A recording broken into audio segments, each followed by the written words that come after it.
여러분, 지금 돌아가고 있는 상황을 보면 우크라이나 전쟁이 곧 끝날 것 같습니다. 그런데 전쟁이 끝나고 우크라이나에 지금 구금되어 있는 북한군 포로들이 북한으로 강제로 송환된다면 정말 큰일입니다. 그래서 지난 시기에는 제가 그들을 대한민국으로 데려오는 이 문제에서 우리가 넘어야 할 국제법과 국내법의 충돌 지점들, 그리고 지난 6.25 전쟁 때는 2년 동안 전쟁을 더 치르면서까지 북한군 포로들 중에서 한국에 남고 싶어하는 그들을 우리가 어떻게 지켰는지, 그들의 자유로운 의사를 어떻게 지키기 위해서 노력했는지에 대해서 간단히 말씀드렸는데요. 오늘은 북한군 포로들을 대한민국으로 데려오자면 정부가 무엇을 해야 하는지, 그러한 주제로 제가 말씀드리겠습니다. 그러면 먼저 이 북한군 포로 문제와 관련한 당사자들인 우크라이나, 러시아, 북한은 지금 어떤 입장일까요? 이제 전쟁이 아직 끝나지 않았으므로 포로 송환 문제와 관련한 공식 입장들은 아직 나온 건 없습니다. 그런데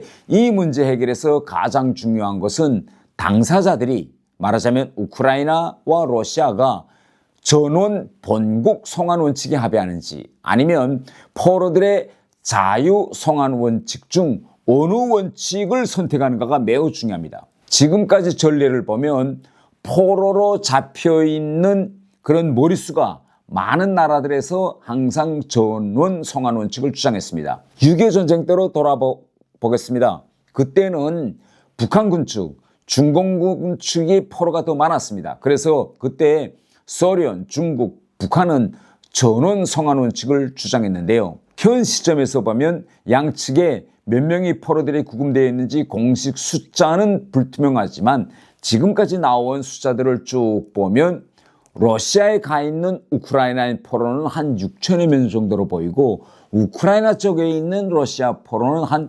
1,300여 명 정도로 보고 있습니다. 이렇게 지금 불균형이 조성되어 있죠. 그래서 러시아가 우크라이나 측에 포로들을 전원 본국으로 송환하는 이런 원칙대로 하자. 왜? 러시아가 더 많이 가지고 있으니 이렇게 한다면 우크라이나 측은 오히려 반기면서 거기에 합의할 가능성이 대단히 큽니다. 만일 전원 송환 원칙에 합의되면 북한군 포로들을 한국으로 데려오기 더 힘들어집니다. 그래서 제가 지난 11월 11일 한국에 왔던 우크라이나 국회의원들을 만났는데, 우크라이나 국회의원들의 입장은 한마디로 말하면 우크라이나 군 포로들을 데려오는 것이 더 중요하니 그들만 다 데려올 수 있다면 러시아의 그런 전원 송환 원칙 동의할 수밖에 없지 않느냐, 이런 입장입니다. 그래서 제가 그들에게 북한군 포로들이 만약 북한으로 간다면 대단히 큰일이다.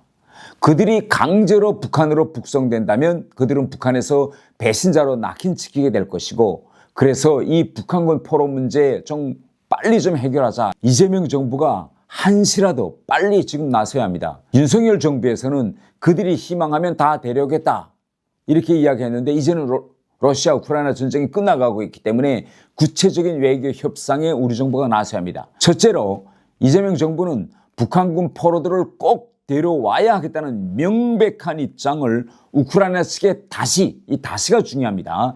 다시금 전달하고 그들을 데려오기 위한 구체적인 절차와 협상을 하자라고 우크라이나 측에 공식 제기해야 합니다. 그런데 아직까지 다시 우크라이나 측에 이 문제를 제기했다는 이런 내용이 보이지 않고 있습니다. 둘째로는 우크라이나와의 전망적인 외교, 경제적 협력을 적극적으로 하겠다라는 이런 의사표시를 우크라이나 측에 해야 합니다. 그래야 우크라이나가 이거 북한군 포로 이걸 우크라이나 측의 입장이나 또 러시아 측의 입장대로 처리하면 앞으로 안 되겠구나. 또 한국이 우크라이나 재건도 도와줄 수 있으니 한국의 입장을 많이 고려해야 되겠다라는 생각을 지금부터 가지도록 해야 됩니다. 그렇지 않고 가만히 있으면 북한군 포로 이 문제가 그들의 개인의 의사와는 관계없이 후순위로 밀려날 수 있는 이런 가능성이 대단히 지금 많이 커지고 있습니다. 그리고 셋째로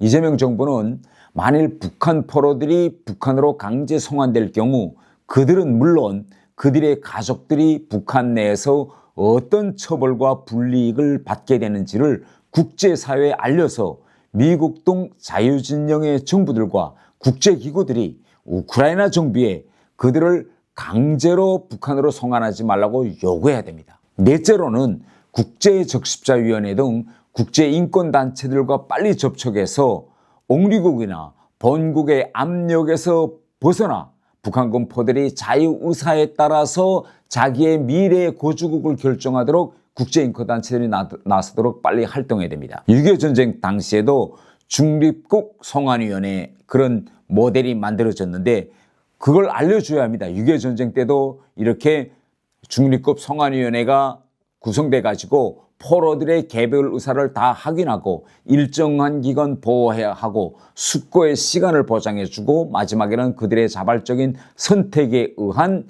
송환 일을 했다. 이런 역적 사실도 알려주어서 이 국제적십자 같은 이런 나라들이 여러 가지 다자 협의체를 구성해 가지고 포로의 자유의사 확인, 숙려기간 부여, 결정의 이해 이 3단계 절차안을 만들어 가지고 빨리 이 문제에 달라붙어야 됩니다. 저는 이번 북한군 포로 자유송환 문제가 대한민국 정부로 하여금 국제사회 속에서 어떻게 헌법적 가치와 인권 보장을 실현하는 그런 길잡이 역할을 하는지를 보여주는 좋은 기회가 될 것이라고 생각합니다. 여러분, 오늘은 북한군 포로들을 데려오기 위해서 정부가 무엇을 해야 하는지를 중점적으로 말씀드렸습니다. 그럼 다음 시간에는 우리 국민들과 시민사회가 무엇을 해야 할지 이 점에 대해서 말씀드리겠습니다. 여러분이 보내주시는 소중한 자율구독료를 통한 응원이 이러한 문제들을 사회적으로 이슈화하고 대한민국을 다시 위대한 나라로 만드는 데 큰 도움이 될 것입니다. 다음 시간에 또 뵙겠습니다.